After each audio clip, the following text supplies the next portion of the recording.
Bishabelesh Kashiwa Hachmalobe Tesutukila y Aninkansiktesh Bishuyala nuevo y el antiguo Ichmayatan. ¿Cómo están? Espero que se encuentren bien. En este momento les voy a enseñar cómo se dice nuevo y antiguo en lengua maya.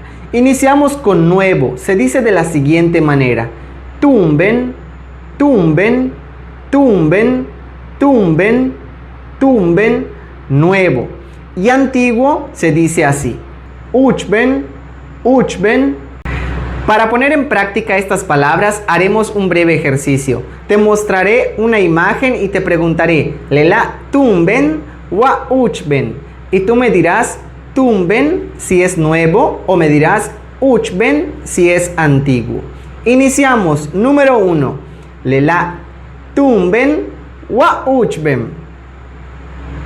Hachmalo tumben. Número 2. Lela tumben wa uchben. Malo, uchben. Bien, es antiguo. Tercer y último ejercicio. Lela tumben wa uchben. Malo vi. Lela tumben. No, no es correcto. Si dijiste antiguo, la respuesta correcta es tumben. Nuevo. Malo, cananta, ¿va? Bueno, cuídate.